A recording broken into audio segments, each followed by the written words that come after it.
క్షమాపణ గూర్చి మనం విన్నాం. క్షమాపణ అనేది క్రైస్తవ జీవితానికి పునాది. క్షమాపణ అనేది ఒక బ్యూటీ. హల్లెలూయా. చాలా విషయాలు నేర్చుకున్నాం. కానీ ఆ క్షమాపణ గురించి చెప్పే ముందు ఒక దేవుని ఆలోచన పంచుకున్నాను. అది ఎవరికైనా ఐడియా ఉందా? రక్షించబడిన క్రైస్తవుని యొక్క ప్రార్థన జీవితము కానీ తన పర్సనల్ లైఫ్ కానీ ప్రభావితంగా ఉండాలంటే ఒక రెండు కలిగి ఉండాలని చెప్పాను. ఆ రెండేంటో మీరు చెప్పగలుగుతారా? విశ్వాసము, క్షమాపణ. ఇవి రెండు. హల్లెలూయా. నీ లైఫ్, నీ జీవితం చప్పిడిగా ఉందనుకో, నిర్జీవంగా, ఉత్సాహం లేకుండా, ఆత్మలో చల్లారిపోయి, లేక దేవుడు అంటేనే, ఆరాధన అంటేనే, మందిరం అంటేనే అంత అయిష్టం ఉందనుకో, విశ్వాసం తగ్గింది. ఇంకోటి ఏంటి? క్షమాపణ అంటే గాయాలయ్యాయి, బాధలయ్యాయి, మోసపోయావు, నష్టపోయావు, ఇబ్బందుల పాలయ్యావు. కానీ ఆ మోసము, ఇబ్బందులు, నష్టము, నమ్మక ద్రోహం ఇవన్నీ గుర్తు చేసుకుంటే అవన్నీ నేను ఇంకేం చేస్తాయి? గాయాన్ని మరింత పెద్దగా చేస్తాయి. కాబట్టి నీ క్రైస్తవ జీవితం, నీ విశ్వాస జీవితం, నీ ఆత్మీయ జీవితం ఒక ప్రభావితంగా, అంటే ఇతరులను మార్చే విధంగా, ఇతరులను ఇంపాక్ట్ చేసే విధంగా, ఇతరులను ఒక ఏంటంటే ఒక ప్రభావితం చేసే విధంగా ఉండదు. ఎందుకు? ఇప్పుడు నడవలేని మనిషి ఇంకొక వ్యక్తిని నడిపించగలుగుతాడా? గుంటలో పడ్డోడు ఇంకోని లేపగలుగుతాడా? గుంటలో పడ్డోని లేపాలంటే ముందు గడ్డ మీద ఉండాలి మనం. అట్లయితేనే మనం లేపగలుగుతాం. హల్లెలూయా. కాబట్టి ఒక రెండు విషయాలు నేను జ్ఞాపకం చేశాను. ఒకటి అది చెప్పాను, టైటిల్ చెప్పాను. తర్వాత క్షమాపణలో ఒక 5 విశిష్టతలు ఉంటాయని చెప్పి అందులో 2 విశిష్టతలు చెప్పాను. ఒకటి ఏంటంటే బేసిక్ క్షమాపణ. క్రైస్తవ జీవితానికి మూల ఆధారం క్షమాపణే. ఎందుకంటే యేసయ్య మనల్ని క్షమించాడు కనుక మనకి రక్షణ. యేసయ్య మనకు రక్షణ ఇచ్చాడు కనుక ఈ రక్షణ కేవలం డబ్బు చెల్లిస్తూనో, పాప పరిహార పత్రం కొంటేనో మనకు విమోచన రాలేదు. నీతి క్రియలు చేస్తేనో, ఇంకేదో చేస్తే మనం రక్షించబడలేదు. మంచితనాన్ని బట్టో, ప్రేమను బట్టో, దాన ధర్మాలను బట్టో మనకు రక్షణ రాలేదు. ఎందుకంటే మనిషి స్వతహాగా పాపి.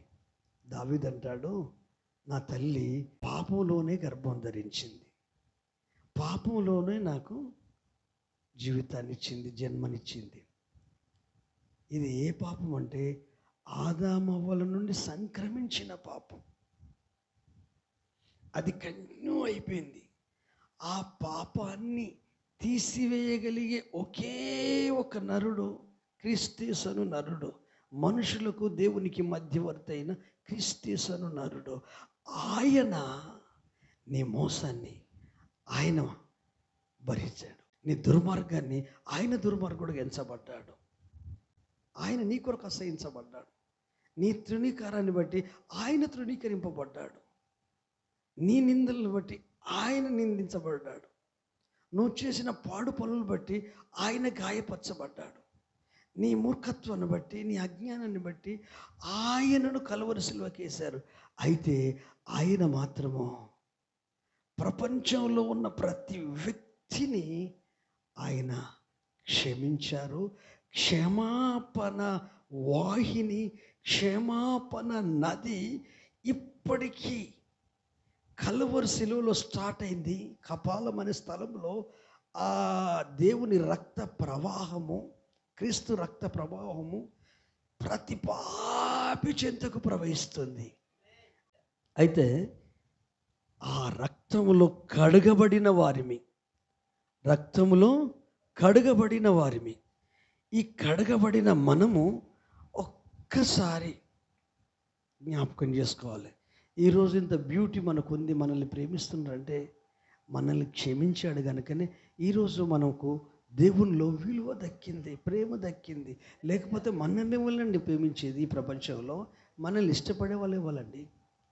కానీ ఆయన అందవికారంగా మారి ఆయన సౌందర్యాన్ని మనకిచ్చాడు. హల్లెలూయా. ఆయన అందవికారంగా మారి ఆయన సౌందర్యాన్ని మనకిచ్చాడు.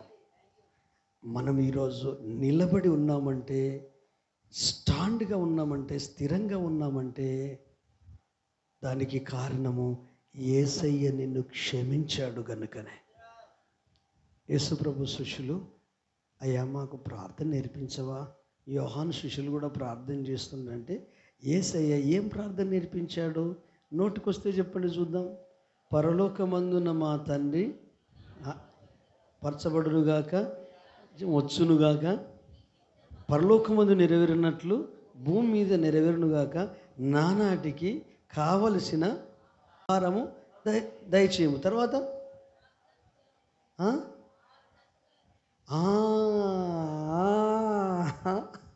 మా రుణస్థులను ప్రకారము అది అది అది హల్లెలూయా. ఫస్ట్ ప్రార్థనలోనే దేవుడు చెప్పాడండి. ఏం చెప్పాడండి? యేసే గొప్పవాడండి. హల్లెలూయా. ప్రార్థన నేర్పించు అంటే గత వారంలో విన్నాం. మీరు ప్రార్థించున్నప్పుడెల్లా మిమ్మల్ని హింసించే వారిని క్షమించుడి. హల్లెలూయా. మిమ్మల్ని హింసించినప్పుడెల్లా మీరు ఎప్పుడైతే ప్రార్థనలో ఉంటారో, ప్రార్థనలో ఉన్నప్పుడు మీకు విరోధమైన వ్యక్తి గుర్తు రావాలా, మీకు బాధ పెట్టిన వ్యక్తి గుర్తు రావాలా. గుర్తించాలి ఏంటంటే, మీరు ప్రార్థన చేయునప్పుడెల్లను మీ శత్రువు కొరకు క్షమించండి, ప్రార్థించండి. మన జీవితానికి ఆధారము క్షమాపణ. క్రైస్తవ జీవితంలో మెయిన్. ఇప్పుడు భర్తను భార్య క్షమించలేదనుకో, భార్య భర్తను క్షమించలేదనుకో, ఆ సంసారం ఉంటుందా? ఆ కుటుంబం ఉంటుందా? మరి ఎప్పటివరకు క్షమించాలి పాస్టర్ అనవచ్చు మీరు అక్కలు. మా ఆయన మారడు, ఎప్పుడో సత్యదాకా క్షమించు, కానీ మనసులో ఆయాసం పెట్టుకోకు. ఆయన చూస్తున్నాడు కదా నువ్వెంత బాధపడ్డావో, మీరెంత అంతకంటే ఎక్కువగా ఆయనను పసిపిల్లోలాగా మార్చేస్తాడు. ఆయనకు సాధ్యం. క్షమించిన తర్వాత మన హృదయం తేలికైపోవాలి కదా. కానీ ఆయన గుణాలే గుర్తొస్తాయి, ఆమె గుణాలే గుర్తొస్తాయి, మనుషుల గుణాలే గుర్తొస్తాయి, విశ్వాసుల గుణాలు. క్షమిస్తాం కానీ ఆ గుణాలు గుర్తొస్తాయి. ఆ గుణాలు గుర్తొస్తే నువ్వు ఎట్లా క్షమించినట్టు? నాకు తెలియకడుగుతా. గుర్తు రావద్దు, మర్చిపోవాలి. అవి ఎప్పుడు గుర్తు రావద్దు. మళ్ళీ వాళ్ళే చెప్పగలగాలి, అయ్యా 10 సంవత్సరాల క్రితం చాలా నిన్ను బాధ పెట్టానయ్యా, కానీ ఆ టైంలో నువ్వు ఎట్లా ఓర్చుకున్నావయ్యా, భర్తతోని ఎట్లా ఓర్చుకున్నావయ్యా? అవునా, అంత బాధ పెట్టావా? ఏమో నాకు గుర్తులేదు, పిచ్చిదానా. మంచి అది అదెందుకు? ఆ చేదు ఎందుకు? ఆ విషయం ఎందుకు? ఆ గాయం ఎందుకు? నాకైతే గుర్తులేదు, నీకు గుర్తుందంటే నో ప్రాబ్లం. మర్చిపోగలగాల, క్షమించి మర్చిపోగలగాల. ఫర్గివ్నెస్ అనేది ఒక బ్యూటీ, ఒక సౌందర్యం, ఒక అందం. నేను చెప్తున్నానండి, మనసు పూర్తిగా హృదయపూర్వకంగా ఎవరినన్నా క్షమించండి, మీ అంతరంగ సౌందర్యం రెట్టింపు అవుతుంది, మీ ముఖ వర్షస్సు కూడా మారిపోతుంది, టోటల్ లైఫ్ చేంజ్ అయిపోతుంది. దిగాలుగా నిద్రమబ్బు ఉండదు, నిద్రముఖం ఉండదు. నిజం అబద్ధం కాదు, నిద్రముఖం ఉండదు. ఎందుకంటే ఒక ఫ్లెడ్జిగా ఉంటుంది. మోషే ముఖం ప్రకాశించడానికి అదొక కారణం కూడా. ఎందుకు అదొక కారణం అంటే, ఆయన మహిమలో ఉన్నాడు, కిందికి దిగి వచ్చాడు, కానీ జనులందరూ ఆయన ఇబ్బంది పెట్టినా కూడా ఆయన్ని క్షమించాడు. వారి ఛాయలు, ఆలోచనలు అవన్నీ మనసులో పెట్టుకోరు. ఇప్పుడు చిన్న పిల్లలు మిమ్మల్ని ఇబ్బంది పెడతారు 10 సంవత్సరాల లోపు, సరే 15 సంవత్సరాల లోపు, లేదు 20 సంవత్సరాల లోపు. 25 సంవత్సరాల లోపు యవనస్తురాలు కూతురో కొడుకో కొన్నిసార్లు ఇబ్బంది పెడతారు, మానసికంగా బాధ పెడతారు, ఇబ్బంది పెడతారు, అసలు నరకం చూపిస్తారు. కానీ తల్లిగా తండ్రిగా ఎప్పుడన్నా పగ పెట్టుకున్న వాళ్ళ మీద? ఎందుకు పెట్టుకోవాలి కదా. మరి పక్కల మీద పెట్టుకోడు ఎందుకు? వై? నా బ్లడ్, నా కొడుకు, హల్లెలూయా, నా కూతురు, పిచ్చిది దానికి తెలియదు. కానీ పిల్లలు అనుకుంటారు మా మమ్మీకి తెలియదు, మమ్మీ పిచ్చిది అనుకుంటారు. వాళ్ళను మనం కన్నామా?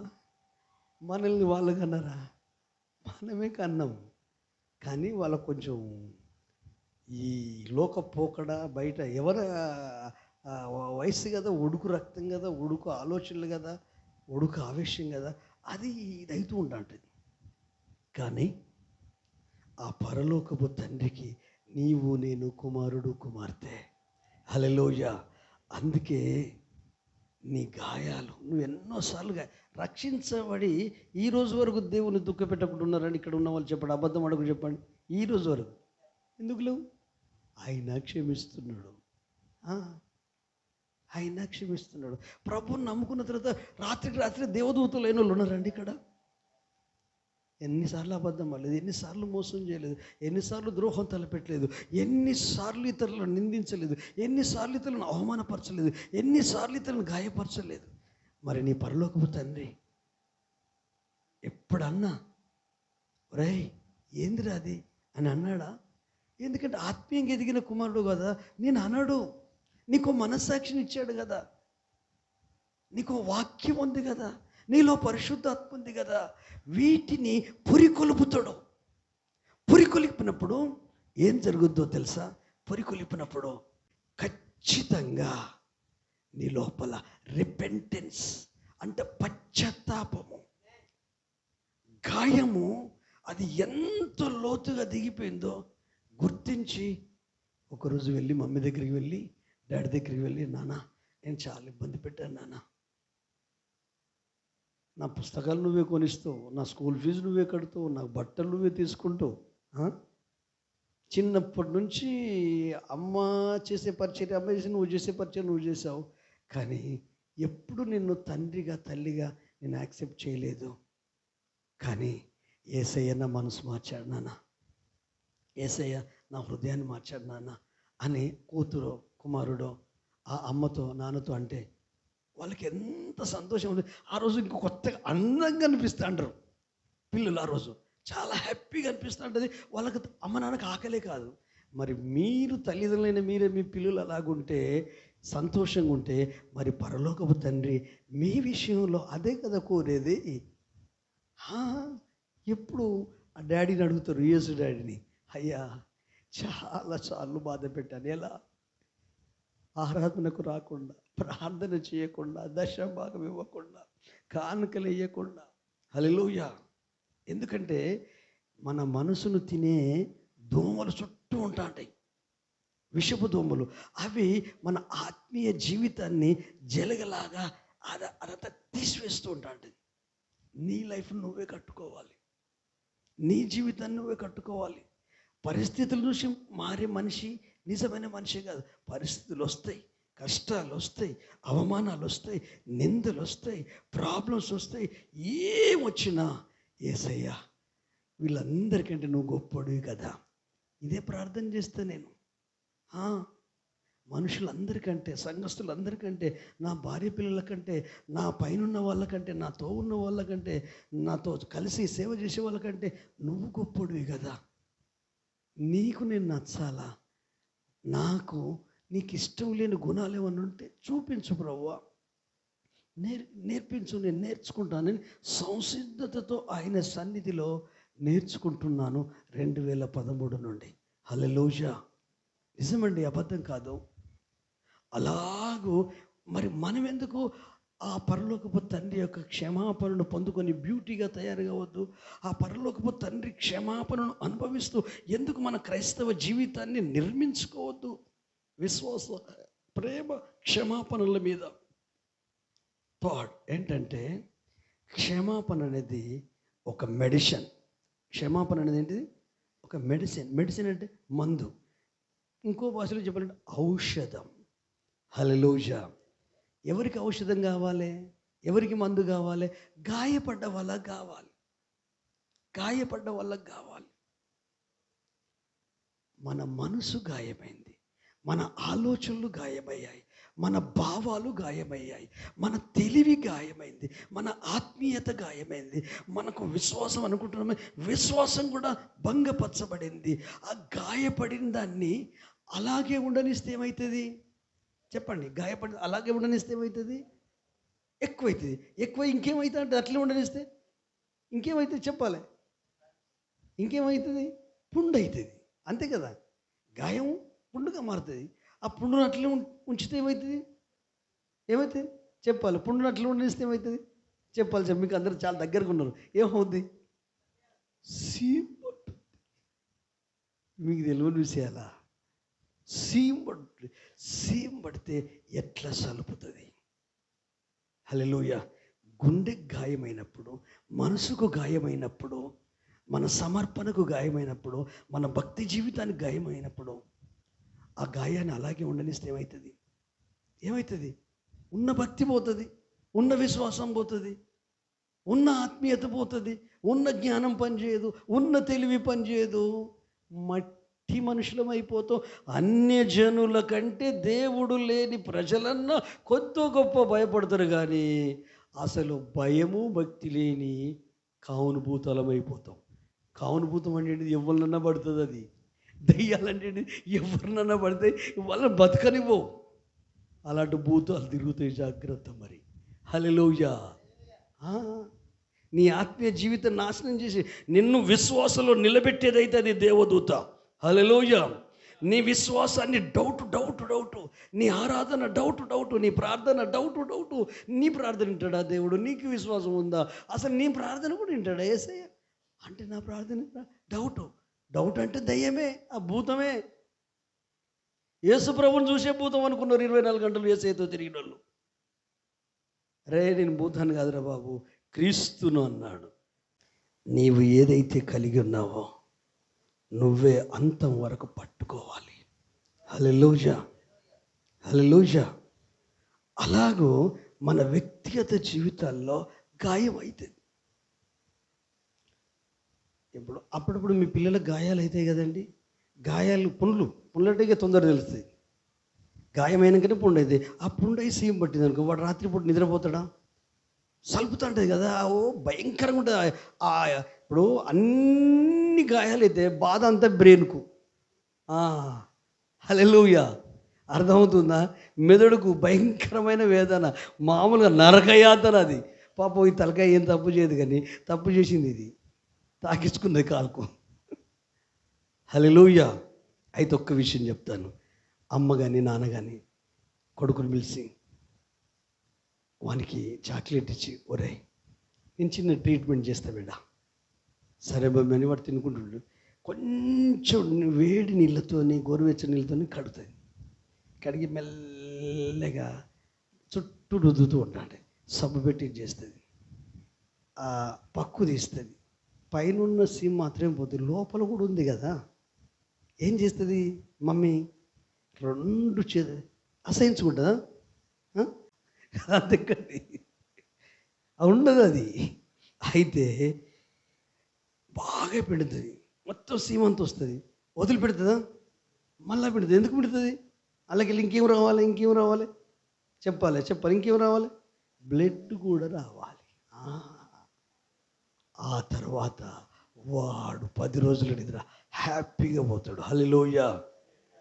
ఎన్ని గాయపరచబడ్డారో, ఎన్ని గాయాలు ఉన్నాయో, మీరు ఎంతమందికి గాయాలు చేశారో దేవుడు ఎరుగు. కానీ మీకు చేసిన గాయాలను తలపోసుకోవడం వలన మీ గుండె, మీ మనసు, మీ ఆలోచన తూట్లు పడ్డాయి.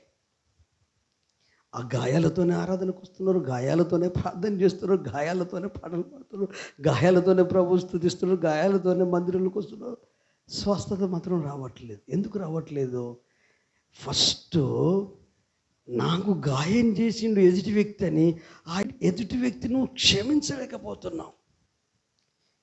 ఇప్పుడు అవతల నీకు వస్తేనేమో నింద, అవతలకి వస్తేనేమో నింద కాదా? నువ్వు పడితేనే బాధ, అవతలకి వస్తే బాధ కదా. నీకు వస్తేనే కష్టమా, అవతలకి వస్తే కాదా? నువ్వు నీకు మోసం చేస్తేనో మోసం చేసినట్టు, అవతలకి మోసం చేస్తే మోసం కదా. నీకు నమ్మకం ద్రోహం చేస్తే నాకు నమ్మకం ద్రోహం చేసినాడు, మరి అవతలని చేస్తే అది నమ్మక ద్రోహం కాదా? అంటే మనం ఎప్పుడైనా అవతల వ్యక్తిని మనం సేఫ్ జోన్లో ఉండి వాళ్ళని జడ్జ్ చేస్తాం. ఇటు భార్యని నిందిస్తాం, ఇటు భర్తని నిందిస్తాం. మీ అమ్మ ఇదే నేర్పిల్లా నీకు ఇంటి దగ్గర? ఇట్లనే మాట్లాడమన్నారా? మీ అమ్మ ఇట్లనే పెంచిల్లా?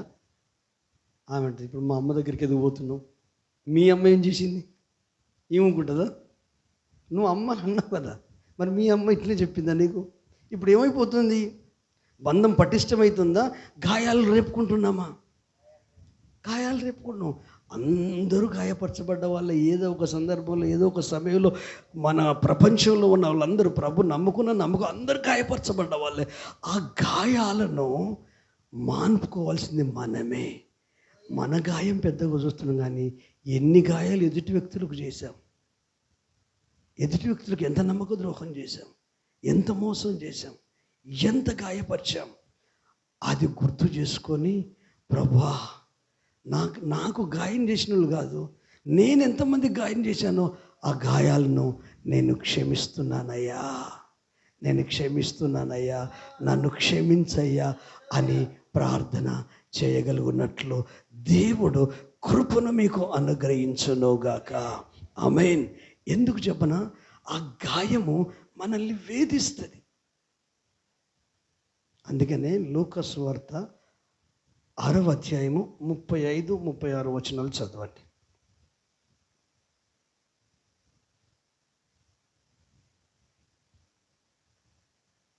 మీరైతే ఎట్టివారిని గూర్చైనను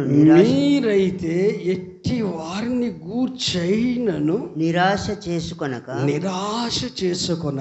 మీ శత్రువులను ప్రేమించుడి, మేలు చేయుడి, అప్పు ఇయ్యుడి, అప్పుడు మీ ఫలము గొప్పదై ఉండును.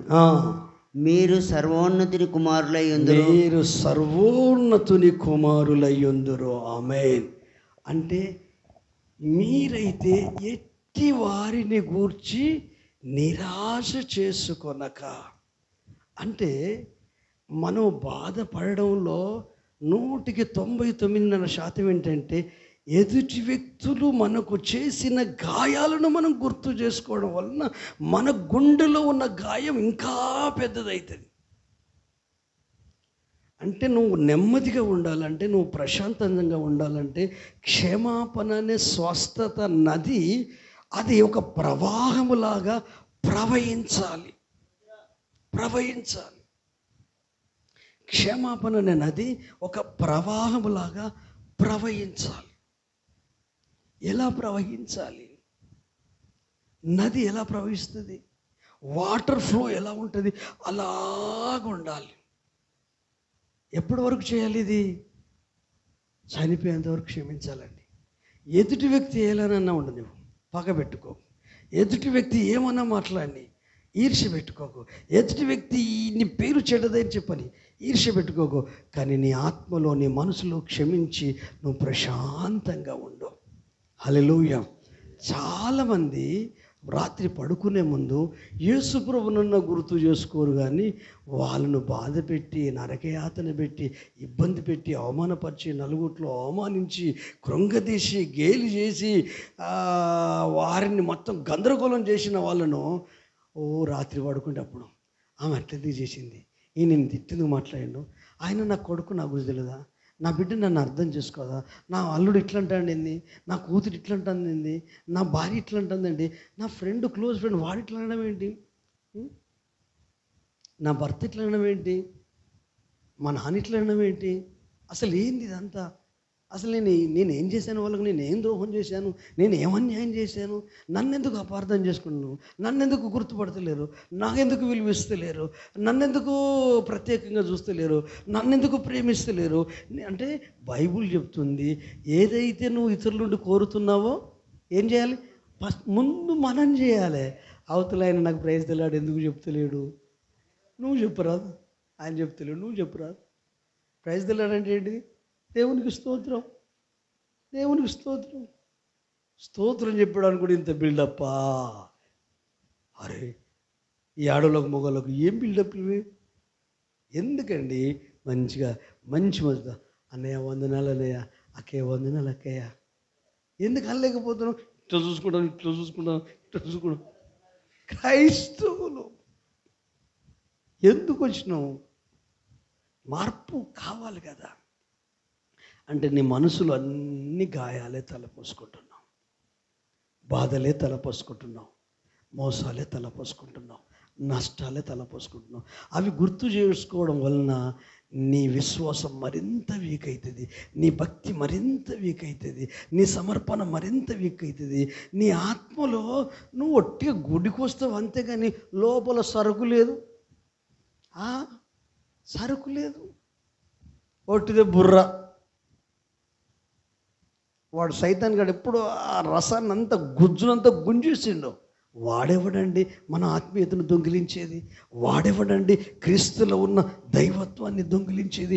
వాడెవడండి పరలోకంలో ఉన్న ప్రభు మనిషిగా ఈ భూమి మీదకి వచ్చి మరణించి తిరిగి లేచి ఆయన శిలువ మరణంలో అనుగ్రహింపబడిన రక్షణ స్వాస్థ్యాన్ని, పరలోక స్వాస్థ్యాన్ని, ఆయనతో పక్కకున్న కుర్చీలో కూర్చొని సింహాసనంలో కూర్చొని ఏలే భాగ్యాన్ని వాడెవడండి డిస్టర్బ్ చేసేది? భార్య అయితేంది, భర్త అయితేంది, సంఘం అయితేంది, పాస్టర్ అయితేంది, ఇంకెవరు ఏ పేరు అయితేంది, ఏ ప్రాంతం అయితేంది, ఏ భాష మాట్లాడైతే, ఏ ప్రాంతానికి చెందిన వ్యక్తి అయితేంది, ఏమైతేంది. ఇప్పుడు సంసారం చేసే వాళ్ళ కుటుంబాలు ఉన్నారు. మీ ఇంట్లో గొడవలు కావండి? తిట్టుకోరా? ఈ రోజుల్లో అయితే భార్య భర్త ఇద్దరు కలిసి కొట్టుకుంటారు తెలుసా? ఈ కాలం మారింది కదా. నేనేం తక్కువ ఉన్నా అంటుంది ఆమె, నేనేం తక్కువ ఉన్నాను ఈయన అన్నాడు. కానీ చిన్న చిన్న వాటి గొడవ విడిపోయిన వాళ్ళు ఉన్నారా? ఎన్ని కష్టాలు వచ్చినా లోపల ఒక బంధం ఉంటుంది. ఆ బంధం కోపం వచ్చినప్పుడు అనిపిస్తుంది, దీన్ని ఎందుకు చేసుకున్నాను రా. కోపం వచ్చినప్పుడు వీడిని ఎందుకు చేసుకున్నాను రా. కోపం వచ్చినప్పుడు ఈ పిల్లల్ని ఎందుకు అన్నాను రా. కోపం వచ్చినప్పుడు అనిపిస్తుంది ఈ ఇంట్లో ఎందుకు పడ్డాను రా. కోపం వచ్చినప్పుడు అనిపిస్తుంది ఈ సంఘానికి ఎందుకు వస్తాను. హల్లెలూయా. బాధ వచ్చినప్పుడు అనిపిస్తుంది ఇక్కడ నేను ఎందుకు సేవ చేస్తానా. మరణమే ఎడబాపాలి. హల్లెలూయా. పెళ్లినాటి ప్రమాణాలు యేసయ్యతో మనము రక్షణలోనే చేశాం. యేసయ్య మనల్ని ప్రధానం చేసుకున్నాడు. మధ్యాకాశంలో వివాహ విందు ఒకటి ఉంది. హల్లెలూయా. యేసుక్రీస్తు భార్య సంఘం. ఆ భర్త మంచివాడే, ఈ భర్త లెక్క కాదు. ఆ భర్త మంచివాడే. హల్లెలూయా. అయినా భార్యలమైన మనం మొగుళ్ళు ఆడవాళ్ళందరూ భార్యలే. కానీ మనం ఎవరి మీద రుబాబు చూపిస్తున్నాం? దేవుని మీదనే. అలుగుడు ఎవరి మీద? దేవుని మీద.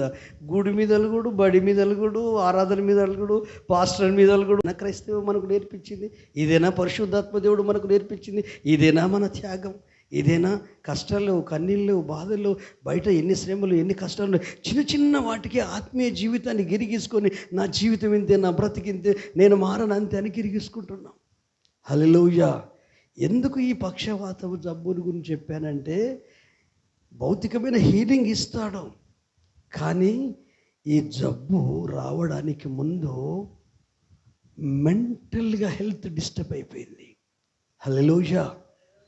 భావాలు దెబ్బతిన్నాయి, ఆలోచనలు దెబ్బతిన్నాయి. భార్యలా గుర్తిస్తలేదేమో, పిల్లలా గుర్తిస్తలేరేమో, కుటుంబ సభ్యులు గుర్తిస్తలేరేమో, అన్నదమ్ములా గుర్తిస్తలేమో, తల్లిలా గుర్తిస్తలేదేమో, తండ్రిలా గుర్తిస్తలేమో. అరే ఇంటికి పెద్ద నేనే సర్వస్వం చేసిన, నా పిల్లలకు పెళ్ళి చేసిన, పిల్లల పెళ్ళు, అన్నదమ్ములు కూడా నేను సాయం ఎన్ని చేసినా ఎందుకు ఈ పిచ్చి జనం? నా ఫ్యామిలీ, నా కుటుంబం, నా భార్య, నా భర్త, నా ఇల్లు, నా ఫ్యామిలీ ఎందుకు నన్ను అర్థం చేసుకోరు? అర్థం చేసుకోరు అనే బాధ అలాగే ఉండనిచ్చాడు ఈ ఇంటి యజమానుడు. ఉండనిస్తే అదేమైపోయింది? మెల్లమెల్లగా పక్షవాతం జబ్బు వచ్చింది. ఆ జబ్బును మంచాన పడ్డాడు. అంతకుముందే మంచిగా ఉన్నప్పుడే పట్టించుకోలేదు, వీళ్ళు మంచిగా ఉన్నాక పట్టించుకుంటారా? హల్లెలూయా. ఆ ధనవంతులు లాంటి వాళ్ళే. లాజరు కురుపులను కుక్కలు వచ్చి నాకుతా అంటే కుక్కలను కూడా కొట్టలేదు, తిండి అయితే వేస్తలేడు, ధనవంతుడి ఇంటి ముందు నుండి ఏమైనా దొరుకుతుంది అనుకుంటే ఇస్తలేడు. కుక్కల కన్నా ఇస్తాడు కానీ లాజర్కి ఇస్తలేడు. కానీ కురుపులు నాకుతున్నాయి, కుక్కలు హెల్ప్ చేస్తున్నాయి. ఆ కుక్కలు నాకుతుంటాడు కొంచెం రిలీఫ్ అనిపించిందేమో. పాపం మూగజీవాలకు ఉంది ప్రేమ, మనసున్న మనుషులకు లేదు ప్రపంచంలో. కానీ క్రైస్తవులకు ఉంటుంది. వాళ్ళు క్షమించబడిన వాళ్ళు, క్షమించడం దేవుని ఆత్మ సాహిత్యత నేర్చుకున్న వాళ్ళు, వాళ్ళు ప్రార్థనలో ఉండే ప్రజలు, వారు ప్రభు కొరకు ఎన్నిక చేయబడిన వాళ్ళు, వాళ్ళు ప్రత్యేకమైన జనాంగము, వారు పరలోక సంబంధులు, ఈ లోక సంబంధులు కాదు. వారి పౌరసత్వం పరలోకములో ఉంది, వారి స్వాస్థ్యం క్రీస్తులో దాచబడి ఉంది, మన జీవం యేసు క్రీస్తులో దాచబడి ఉంది దేవుని యందు. కాబట్టి అలాంటి అనుభవాలు కలిగిన వాళ్ళము. ఈ లోకస్తులాగా మనం ఎలా జీవించగలుగుతాం? ఈ లోకస్తులాగా మనం ఎలా మాట్లాడగలుగుతాం? ఈ లోకస్తులాగా ఎలా మనం బ్రతకగలుగుతాం? కానీ అంతరాత్మలో తాను చేసిన పొరపాట్లు కూడా కొన్ని ఉన్నాయండి. సరే, నేను ప్రేమిస్తున్నా నా భార్య, నేను చూసుకుంటూ అని బాగా బిల్డప్ ఇచ్చినట్టున్నాడు. ఆయనకి ఏమనిపించిందో మొత్తిడు. గర్వం ఉంటే దేవుడు ప్రేమించడండి. అసలే గర్వం అంటే అసలు నాకు నచ్చదు. అంతే, గొర్రె పిల్లలాగా ఉండడే ఇష్టం ఆయనకు. నువ్వు ఎంత ప్రెసిడెంటుగా, నువ్వు ఎంత పొజిషన్లో, నువ్వు లక్షల క్రీస్తు కొరకు, ఈ మందిరం కొరకు ఎన్నని. కానీ యేసు ప్రభువే దీనుడై గొర్రెలాగా ఉన్నాడు. యేసు ప్రభు నడుముకు టవల్ కట్టి శిష్యుల పాదాలకు అడిగాను. ఆయన దీనత్వం అంటే నా దీనత్వం. మరి ఎందుకండి మనకు బిల్డప్? ఎందుకండి మనం షర్ట్ తిప్పేసి షార్ట్ చూపించుకుంటున్నాడు చూడు? వాయ్? అదా నేనుడి నానుడు కోరింది. బైబుల్ చెప్తుంది, దీన మనసు గల వారి వద్దను, వినయ మనసు గల వారి వద్దను, వినయము గల ప్రాణమును ఉజ్జీవింపజేయుటకు నలిగిన వారి హృదయములను బలపరచుటకు దీన మనసు గల వారి వద్ద నేను నివాసం చేస్తున్నాను. ఎవరైతే విరిగి నలుగుంటారో వాళ్ళ హృదయాన్ని అలక్ష్యం చేయడు. నిజంగా చేంజ్ అవ్వాలా, పరిశుద్ధాత్మ దేవుని ఒక గొర్రెలాగా మారిపోవాలి. ఊరు ఆగం కావాలి, నీ ఫ్యామిలీ ఆగం కావాలి, నీ కన్న పిల్లలు ఆగం కావాలి, నీ కుటుంబ సభ్యులు ఆగం కావాలి, నీ సంఘంలో ఉన్న ప్రతి ఒక్కరు ఆగం కావాలి. అది నటించే దీనత్వం కాదు, కానీ రియల్గా ఆ దీనత్వానికి గౌరవమే కాదు, ఇతరులు కూడా భయపడతారండి. అది దేవునికి భయపడతాడు. ఎందుకంటే అందులో నిజాయితీ ఉంటుంది, అందులో ఆత్మీయత ఉంటుంది, అందులో దేవుడు ఉంటాడు, అందులో దేవుని మనసు ఉంటుంది, క్రీస్తు యేసు కలిగిన మనసు ఉంటుంది. మీలాంటి కొంతమంది చూశారు, అరే ఈ మనిషి సరే పొరపాట్లు ఉండొచ్చు, ఏదో ఉండొచ్చు, మనసును పడ్డరు, ఫ్యామిలీ అంతా పట్టించుకుంటారు ఏంటి? వీళ్ళు ఏం చేశారు? దైవిక స్వస్థత పొందిన వాళ్ళు, క్షమాపణలో ఉన్న శక్తిని పొందిన వాళ్ళు, విశ్వాసం పొందిన వాళ్ళు, ప్రార్థనలో ఉన్న వాళ్ళు, దేవుళ్ళో ఉన్న వాళ్ళు, వాళ్ళకు మొట్టమొదటి గుర్తింపు ఏంటిది? బాధలలో ఉన్న వాళ్ళకు యేసయ్య అని చెప్తారు, యేసయ్య గురించి చెప్తారు. కష్టాల్లో ఉన్న వాళ్ళు కష్టాలు బయటపడడం కొరకు కష్టాలు తీర్చే దేవుణ్ణి పరిచయం చేస్తారు. ఎందుకంటే వీళ్ళు ఆత్మీయులు కదా, వీళ్ళు రక్షించబడిన వాళ్ళు కదా, వీళ్ళు దైవికంగా ఉన్న వాళ్ళు కదా, అన్ని బాధలు అనుభవించుకుంటూ దాటుకుంటూ దేవుని కొరకు జీవిస్తున్న వాళ్ళు కదా. నలుగురు ఈ వ్యక్తిని చూసి తనతో మాట్లాడారు. ఏమని? ఒరే, నీ భార్య గురించి ఎందుకు ఆలోచిస్తున్నావు? నీ కోడలు గురించి ఎందుకు ఆలోచిస్తున్నావు? నీ అమ్మ నాన్న గురించి ఎందుకు ఆలోచిస్తున్నావు? నువ్వు ఎట్లా బ్రతికావో మాకు తెలుసు, నీ గుణం ఏందో తెలుసు. మనిషి అన్నప్పుడు పొరపాట్లు ఉంటాయండి, నీ లోపల ఉంటాయి, నా లోపల, అందరి లోపల ఉంటాయి. పొరపాట్లు ఉన్నాయని సర్దుకపోవద్దు. కానీ పొరపాట్లు నీకు తెలిసినప్పుడు, దేవుడు నీకు తెలియజేసినప్పుడు, నీ మనస్సాక్షికి చెప్పినప్పుడు, అనుభవం ద్వారా కొన్ని నీకు అర్థమైనప్పుడు వాటిని ఒప్పుకొని విడిచిపెట్టి నువ్వు ముందుకు వెళ్ళగలగాల. వెళ్ళి చెప్పారు, ఒరేయ్ యేసయ్య ఈ ప్రాంతంలో తిరుగుతున్నాడు, ఆయన దగ్గరికి ఎవరు వెళ్ళినా, ఆయన ఎవరి దగ్గరికి వచ్చినా మనకే మంచి జరుగుతుందిరా. నీకు అభ్యంతరం లేకపోతే నిన్ను తీసుకెళ్తాం ఆయన దగ్గరికి. పలాని వాళ్ళ ఇంట్లో దిగాడట, మేము తీసుకెళ్తాము, నువ్వు రాగలుగుతావు అంటే, అయ్యా వస్తా, కానీ నా భార్య పట్టించుకోదయ్యా, నా పిల్లలు నన్ను పట్టించుకోరయ్యా, వస్తా, ఆస్తి అంతా నాదే కదా, ఈ ఇల్లంతా నేనే కట్టిన, ఇవన్నీ నేను చేసిన, ఇంటి యజమాని పట్టించుకుంటలేరు వీళ్ళు. అరే వాటి గురించి మాట్లాడట్లేదు కదా మేము. నువ్వు జబ్బు చేసావు, నువ్వు బాగుపడాలి, దీని గురించి మాట్లాడితే గాయాలను ఎందుకు గుర్తు చేస్తావు? నీ నష్టాలను ఎందుకు గుర్తు చేస్తావు? అంటే అక్కడ స్టార్ట్ అయింది అతని లోపల, నా కుటుంబ సభ్యులు కాదు, నేను ఎన్ని రకాల నా భార్యను గాయపరిచాను, ఎన్ని రకాల నా కొడుకును గాయపరిచాను, ఎన్ని రకాల నా అన్నదమ్ములను తల్లిదండ్రులను గాయపరిచాను. ఆ గాయాలన్నీ మనసులో తలపోసుకోడు. ప్రభా యేసయ్యా, నువ్వు ఎట్లుంటావో నాకు తెలియదు, నువ్వు మంచి దేవుడు అట, అందరిని బాగు చేస్తున్నావట, నేను కూడా నీ స్వస్థత నీ శక్తి పొందుకోవాలి. అయ్యా నేను పాపిని, నన్ను క్షమించు లోపల స్టార్ట్ అయింది. ఎవరు మాట్లాడారు? ఓ నలుగురు మీలాంటి వాళ్ళు మాట్లాడారు. ఎప్పుడన్నా మీరు మాట్లాడారా? మేము ఇక్కడ మాట్లాడతాం పాస్టర్ గారు, మేమే ఆధ్యాత్మిక పక్షవాతం వచ్చినట్టున్నాం. మేమే ప్రార్థన చేసుకో, గుడికి రాము, టైంకి వాళ్ళకి రాము, ప్రార్థన చేయము. మాకే బరువు గుడి, బైబుల్ బరువు. ఏంటంటే జనానికి తెలుసు కదా మేము యేసుప్రభు నమ్ముకున్నది. ఈ ఎప్పటికి గుడికి వచ్చే వాళ్ళు వస్తలేరు ఏందని అందరూ ఏమనుకుంటారు అని ఇట్లా పోతున్నాం. అది డేంజర్ అండి. అమ్మో, అది డేంజర్. హల్లెలూయా.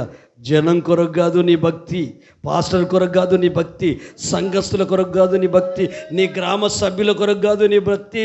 నీ కొరకు ప్రాణమిచ్చి తిరిగి లేచి నిన్ను రక్షించి తన పోలికలు తన స్వరూపంలో నిన్ను రూపుమార్చి ఆయన పక్కన కూర్చోబెట్టి 1000 ఏళ్ల పరిపాలనలో నువ్వు ఏలాలి ఆయన కుమారుడిగా, కుమార్తెగా. అది ఆయన ప్లాన్, అది ఆయన ఆలోచన. ఎంతసేపు దేవుని కంటే మనుషుల గురించి ఎక్కువ ఆలోచిస్తారు. ఈ మనుషుల గురించి ఆలోచించడం డిస్టర్బ్ అయిపోతారండి, కంగారు పడిపోతారండి, టెన్షన్ పడిపోతారండి. అరే యేసు ప్రభు గురించి చెప్తుంటే మళ్ళీ భార్య గురించి చెప్తావేంది? నా కొడుకు పట్టించుకోవడం, కొడుకు గురించి కదా, అది వదిలిపెట్టు. నువ్వు బాగుపడే మార్గం చెప్తున్నా, నీ జీవితాన్ని కట్టే మార్గం చెప్తున్నా, నీ గృహాన్ని నిలబెట్టే మార్గం చెప్తున్నా అని అప్పుడు అంటాడు, మీరు నన్ను తీసుకుపోగలుగుతారా?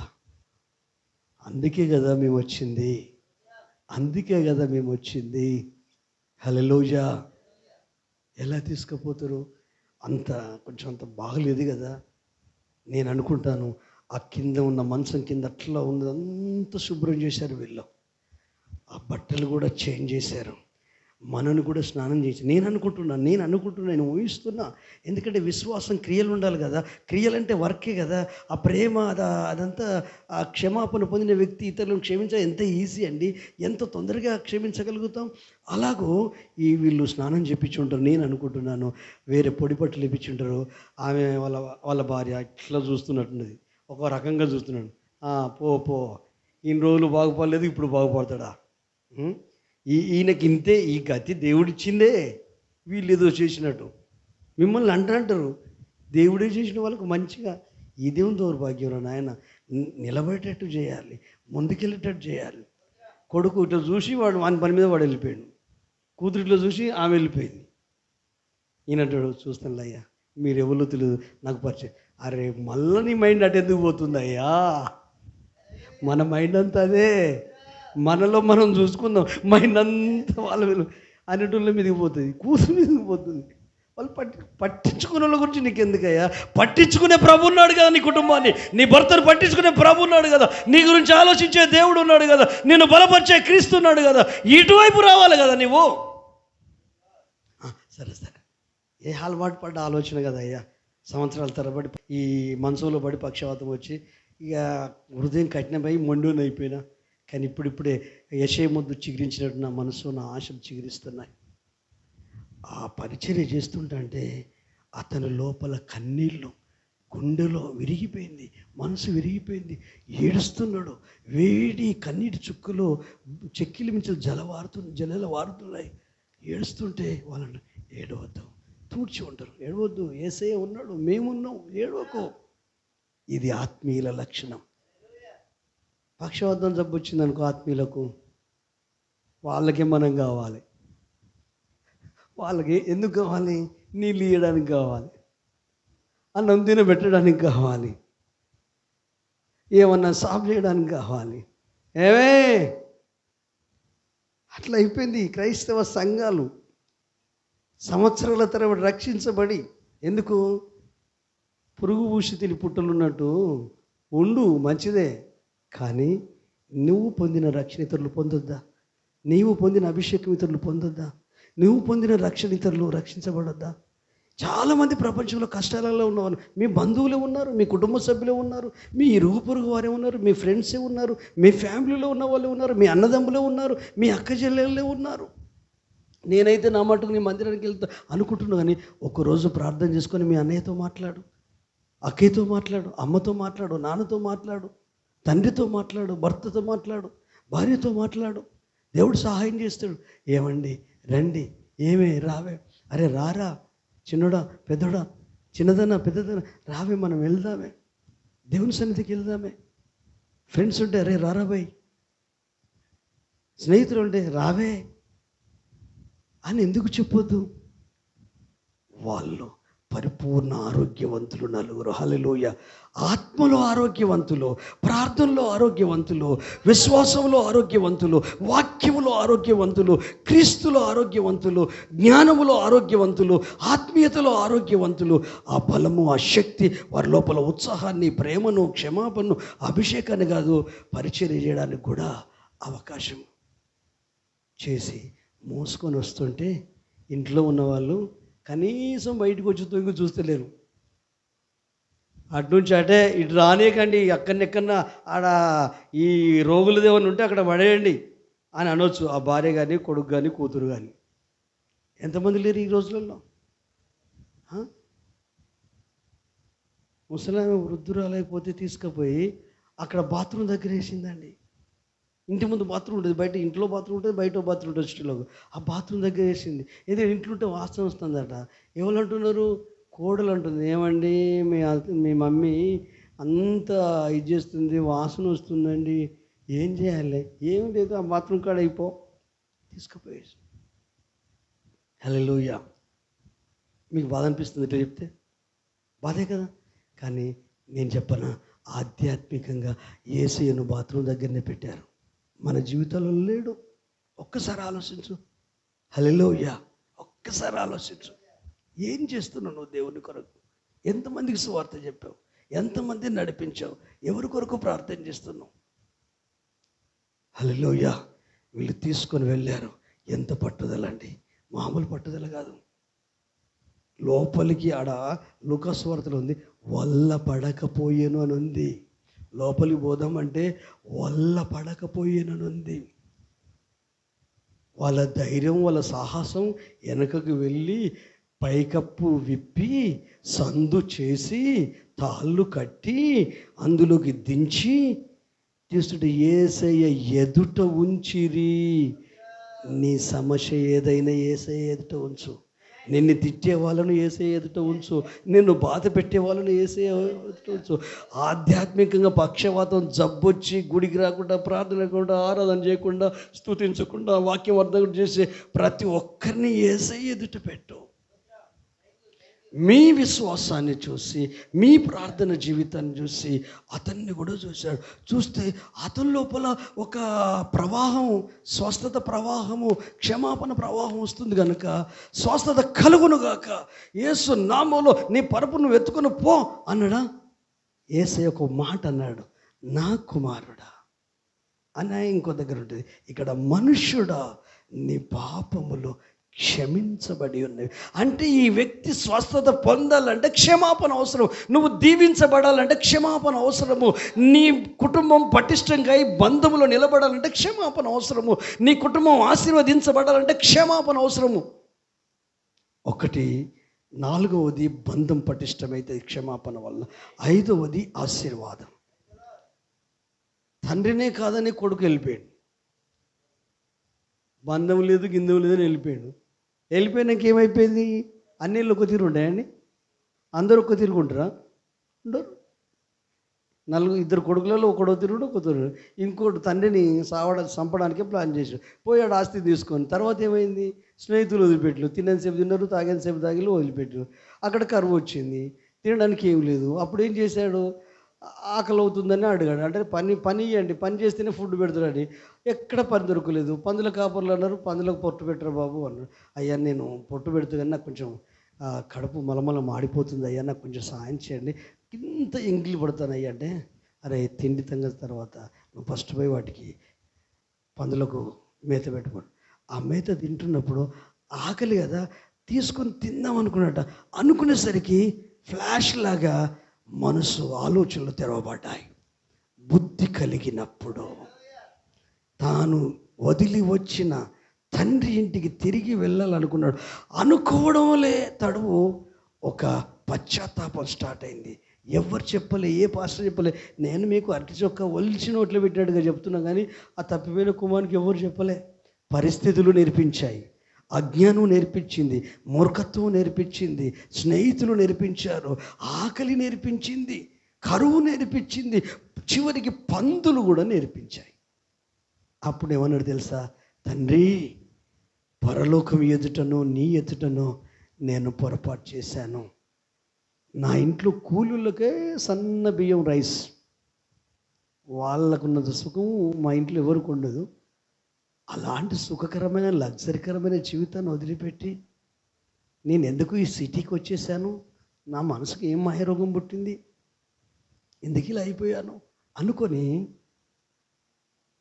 నేను కొడుకునే కాదు కూలివానిగా ఉంటా అని మనసులో పశ్చాత్తాపం. ఈ పశ్చాత్తాపం దేవుని తెలియదా? ఈ పశ్చాత్తాపం పరలోకపు తండ్రికి తెలియదా? ఈ పశ్చాత్తాపమే ప్రతి బిలీవర్లో దేవుడు కోరేది, సేవకులలో కోరేది అదే, సేవకులలో కోరేది అదే, విశ్వాసులలో కోరేది అదే. చెల్లెళ్ళు, అక్కలు, తమ్ములు, అన్నలు, తండ్రులు, తల్లులు అందరిలో, ముఖ్యంగా టోటల్ సంఘంలో ఉన్న ప్రతి ఒక్కరి జీవితంలో ఈ లోతైన పశ్చాత్తాపాన్ని పరలోకపు తండ్రి కోరుతున్నాడు. అది మనోనికే తెలుసు, కన్న తండ్రికి తెలియదు, ఊరి జనానికి తెలియదు, చుట్టుపక్కల ఉన్న వాళ్ళకు తెలియదు. కానీ తను ఏం చేశాడు తెలుసా? ఊరిలోకి వచ్చాడు, కానీ తన అవతారం వేరే ఉండి అవతారంలో చూసి తండ్రి గుర్తుపట్టాడు. వాడు ఇంకనూ దూరముగా ఉన్నప్పుడే కనికరముతో నిండుకొని పోయి గట్టిగా కౌగులించుకొని మెడ మీద ముద్దు పెట్టి ఇంట్లోకి తోడుకొని వచ్చి పని వాళ్ళకి చెప్పాడు, రే ఆ మంగళను విలు, ఆ బ్యాండ్ మెలవను విలు, ఆ మందకు పోయి ఒక దూడని తీసుకురండి, వధించండి, పండుగ చేసుకుందాం, సెలబ్రేషన్ చేసుకుందాం.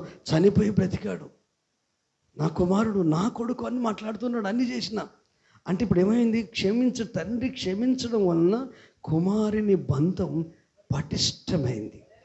అంత మాత్రమే కాదు, మళ్ళీ ఆశీర్వాదాలు స్టార్ట్ అయ్యాయి. హల్లెలూయా! అందరం మోకరిస్తామా? హల్లెలూయా! అనండి, కృతజ్ఞతాస్తుతులు చెల్లిస్తుండండి. స్వస్థత మన హృదయంలో ప్రవహించాలి. మీరు చాలా గాయపరచబడ్డారు, కుటుంబ సభ్యుల చేత గాయపరచబడ్డారు, లోకం చేత గాయపరచబడ్డారు, సహోదరుల చేత గాయపరచబడ్డారు, సంఘస్థుల చేత గాయపరచబడ్డారు, అన్నదమ్ముల చేత గాయపరచబడ్డారు, అక్కచెల్లెల చేత గాయపరచబడ్డారు, ఇరుగు పొరుగు వారి చేత గాయపరచబడ్డారు. గాయాలు ఎన్నన్నా ఉండనివ్వండి, ఆ గాయాలను మాన్పే శక్తి క్షమాపణ. నిన్ను ఇబ్బంది పెట్టిన వారిని, నిన్ను హింసించిన వారిని, నిన్ను బాధ పెట్టిన వారిని, నిన్ను దూషించిన వారిని, నిన్ను అసహించుకున్న వారిని, నీ పేరు చెడ్డదని నీ మీద తప్పుడు సాక్ష్యం పలికిన వారిని మనస్ఫూర్తిగా క్షమిస్తావా? అది యేసయ్య మనసు, అది క్రీస్తు యేసు మనసు, అది పరిశుద్ధాత్మ దేవుడు మనకు ఆ క్షమించే శక్తిని ఇస్తాడు, ఆ క్షమించే బలాన్ని ఇస్తాడు, ఆ దైవిక ప్రేమతో మనల్ని నింపుతాడు. హల్లెలూయా! ఈరోజు 3 విషయాలు ఎట్ ఏ టైం మనం ధ్యానించాం. 1 ఔషధము, 2 బంధము, 3 ఆశీర్వాదం. క్షమాపణ ఔషధము, క్షమాపణ బంధము, క్షమాపణ ఆశీర్వాదము, క్షమాపణ పునాది, క్షమాపణ బ్యూటీ. హల్లెలూయా! హల్లెలూయా! క్షమాపణలో ఉన్న 5 విశిష్టమైన లక్షణాలు ప్రతి విశ్వాసిలో నుండి ఇవి వాహినిలాగా, ప్రవాహములాగా బయలు వెడలి అనేక జీవితాలు బాగు చేయడానికి దేవుని యొక్క కృపను పొందుకుందురుగాక. ఎప్పుడైతే క్షమాపణ పొందాడో అప్పుడు ప్రభు మాట్లాడు, నీ పరుపును మోసుకొని నువ్వే వెళ్ళురా బాబు అంటే, పైనుండి కిందికి దిగి దొడ్డిదారు గుండి వచ్చిన వ్యక్తి నేరుగా మెయిన్ డోర్లో నుండి తన మనసును కొన్ని సంవత్సరాలు తనను మోసిన మంచాన్ని తీసుకొని ఇంటికి వెళ్ళాడని బైబిల్ చెప్తుంది. వింతలు జరిగాయి అనుకున్నారు ప్రజలు, దేవునికి భయపడడం ప్రారంభించారు. ఒక మనిషి మనస్ఫూర్తిగా మారితే, ఒక మనిషి వాక్యానుసారంగా జీవిస్తే, ఒక మనిషి వాక్యానుసారంగా క్షమించి మర్చిపోయి దైవిక ప్రేమతో నింపబడి విశ్వాసాన్ని కాపాడుకుంటూ భక్తి జీవితం జీవిస్తూ రక్షణలో ఉంటూ ఆయన కొరకు జీవిస్తూ నలుగురిని క్రీస్తుకు పరిచయం చేస్తూ ఆయన సన్నిధికి నడిపిస్తూ ఉంటే వారి జీవితాన్ని చూసిన ప్రజలు యేసయ్యను మహిమపరచడమే కాదు, నిన్ను గౌరవిస్తారు, నీకు కూడా భయపడతారు. హల్లెలూయా! అడుగుతావా ఈరోజు ప్రభును, ప్రభా ఇంత డీటెయిల్గా నాకు క్షమాపణ గురించి తెలియదయ్యా, ఫస్ట్ టైం నేను విన్నాను. చాలా విషయాల్లో నా లోపల ఉన్నాయి. నా లోపల కూడా మోసం ఉందయ్యా, నా లోపల కూడా నమ్మక ద్రోహం ఉందయ్యా, నా లోపల కూడా సైతాన్ గుణాలు ఉన్నాయ్యా. అయ్యా నాకు తెలియదయ్యా అవి సైతాని అని, అవి తెలియదయ్యా మోసం అని, అవి తెలియదయ్యా తప్పని. ఇప్పుడు వాక్యం వింటుంటే నాకు అర్థమవుతుంది అయ్యా, నీ లేఖనాలు నీ ఆలోచన వస్తుంటే నాకు అర్థమవుతుంది. ప్రభు నాకు నీ క్షమాపణ కావాలయ్యా. నేను క్షమాపణ పొందిన వెంటనే నేను ఎంతమందిని గాయపరిచానో, ఎంతమందిని మోసం చేశానో, ఎంతమందిని బాధ పెట్టానో, ఎంతమందిని ఇబ్బంది పెట్టానో, ఎంతమందిని తూలనాడానో, దూషించానో వారిని కూడా నేను క్షమిస్తానయ్యా. అవసరం అనుకుంటే ఫోన్ చేసి మాట్లాడతానయ్యా, అవసరం అనుకుంటే కలిసి మాట్లాడతానయ్యా. మా బంధాన్ని కట్టుకుంటామయ్యా, మా భార్యాభర్తల బంధాన్ని కట్టుకుంటామయ్యా, మా కుటుంబ బంధాన్ని కట్టుకుంటామయ్యా, మా ఆధ్యాత్మిక ఆశీర్వాదం మేము పొందుకుంటామయ్యా. మీరు దాచించిన దీవెన మా కుటుంబానికి ఎన్ని ఈవులు ఇవ్వాలనుకున్నారో, ఎంత గొప్పగా మా కుటుంబాన్ని నిలబెట్టాలనుకున్నారో, ఎంత గొప్పగా నన్ను నా గృహాన్ని కాపాడాలనుకున్నారో, ఎంత గొప్పగా నా జీవితాన్ని నిలబెట్టాలనుకుంటున్నారో, నీ చిత్తం జరగడానికి 100% నేను సరెండర్ అవుతున్నానయ్యా. దీన మనసులోకి వస్తున్నాయ్యా. నా మానవ సంబంధమైన ఆలోచనలన్నీ పక్కకు పెట్టి నా జీవితాన్ని అప్పగిస్తున్నానయ్యా. నన్ను క్షమిస్తావా తండ్రి? అడుగు ఎవరికి వారు అడగండి, మౌనంగా ఉండకండి. ఇది మీరు ప్రార్థన చేయాల్సిన సమయం, మీరు ప్రభుతో సమాధాన పడాల్సిన సమయం, మీ అంతటా మీరు కన్నీళ్ళు కావాల్సిన సమయం, మీ అంతటా మీరు దేవుని క్షమాపణ వాహిని ఆ ప్రవాహం ప్రవహిస్తుంది. అడుగు, ప్రభువా నన్ను క్షమించని అడుగు. క్షమాపణ పొందిన నీవు నిన్ను బాధ పెట్టిన వారిని, నువ్వు బాధ పెట్టిన వారిని క్షమిస్తున్నానని నువ్వు చెప్తూ ఉండు. గాయాలన్నీ మానిపోతాయి. ఆత్మీయ జీవితం పటిష్టమవుతుంది, భౌతిక జీవితం దీవించబడుతుంది, ఆర్థికంగా దీవించబడతావు, అనారోగ్యాలు తొలగిపోతాయి, ఆటంకాలు తొలగిపోతాయి. భార్యాభర్తల మధ్య మునుపటి ప్రేమ కంటే ఎక్కువ ప్రేమ రెట్టింపు అవుతుంది. అన్నదమ్ముల మధ్య, కుటుంబ సభ్యుల మధ్య, తల్లిదండ్రుల మధ్య, అక్కచెల్లెల మధ్య, ఫ్యామిలీ మధ్య, సంఘస్థుల మధ్య, విశ్వాసుల మధ్య, పరిశుద్ధుల మధ్య ఇంకా దైవిక ప్రేమ, అది పరలోక సంబంధమైన ప్రేమ, అది క్రీస్తు కలిగిన మంచి మనసు కలిగించే ఆ ప్రేమ, ఆ క్షమాపణ వాహిని చూసే కొద్ది సంఘమైనా, కొద్ది మంది అయినా రియల్గా చేంజ్ అయితే పరలోకమే ఈ భూమి మీద దిగి వస్తుంది. అప్పుడు 3 కోట్ల కర్మ వరంగల్ జిల్లానే కదులుతుంది. హల్లెలూయా. అది మీ మీదనే ఆధారపడింది, మీ మీదనే ఆధారపడింది. మందిరంకి వచ్చే ప్రతి వ్యక్తి మీద ఆధారపడింది, వచ్చే ప్రతి కుటుంబం మీద ఆధారపడి ఉంది. మీ కుటుంబం చెప్పాలి మీ గురించి, మీ ఫ్యామిలీ చెప్పాలి, మీ పిల్లలు చెప్పాలి, మీ గృహస్థులు చెప్పాలి, మీ అన్నదమ్ములు, మీ బంధుమిత్రులు చెప్పగలిగేటట్టు సిద్ధపడదాం. అన్నీ కావాల్సుకొని చేయవు. జరుగుతాయి, కొన్ని యాక్సిడెంట్లు జరుగుతాయి, కొన్ని ప్రమాదాలు జరుగుతాయి. అవన్నీ సరి చేసుకుందాం.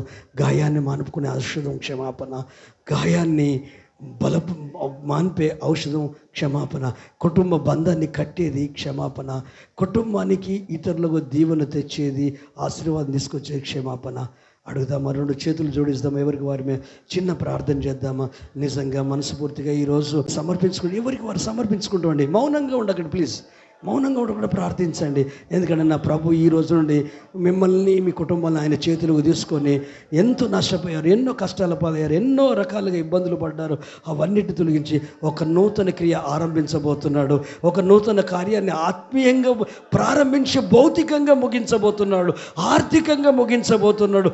ఆత్మలో మొదట స్టార్ట్ అవుతుంది, ఆత్మలో, విశ్వాసంలో, భక్తిలో, సమర్పణలో స్టార్ట్ అవుతుంది, ఆత్మీయ జీవితంలో స్టార్ట్ అవుతుంది. అది భౌతిక శరీరంలోనూ భౌతిక ఆశీర్వాదంతో ముగించబడుతుంది. హల్లెలూయా. ఖచ్చితంగా జరిగి తీరుతుంది. హల్లెలూయా. ప్రార్థిస్తామా? ప్రేమ కలిగిన తండ్రి, కృతజ్ఞతలయ్యా. అందరూ ఇట్లా చేతులు జోడించండి, ఎవరికి వారు చేతులు జోడించండి. ప్రభుకు సరెండర్ అయ్యి ప్రార్థన చేద్దాం. ప్రభా, నేను పాపిని, నన్ను క్షమించు. నా లోపల ఎన్నో లోపాలు, అవన్నీ నేను ఒప్పుకుంటున్నాను, విడిచిపెడుతున్నాను. నీ క్షమాపణ నాకు ఇచ్చావు, మరలా క్షమించబడుతున్నాను. ఇదిగో ఇప్పుడు కూడా నేను క్షమాపణ కోరుతున్నాను. నన్ను క్షమించినందుకు, నన్ను పవిత్రపరిచినందుకు, పరిశుద్ధపరిచినందుకు కృతజ్ఞతలు. అయ్యా, నన్ను గాయపరిచిన వాళ్ళు ఉన్నారు, నేను గాయపరిచిన వాళ్ళు కూడా ఉన్నారు. ఆ 2 గుంపులను అయ్యా, నన్ను గాయపరిచిన వాడిని క్షమిస్తా, నేనెవరినైతే గాయపరిచానో వారిని కూడా నేను క్షమిస్తా. నీ మనసు నాకు ఇచ్చావు, నీ ఆలోచన నాకు ఇచ్చావు, నా ఆత్మను ముట్టావు, నా ఆలోచనలు ముట్టావు, నా హృదయాన్ని ముట్టావు, నా భావాలను ముట్టావు, నా ఆత్మీయ జీవితాన్ని పురికొల్పావు. ఆధ్యాత్మికంగా పక్షవాతం జబ్బుల్లాగానే ఉన్నాను ఇంతకాలం.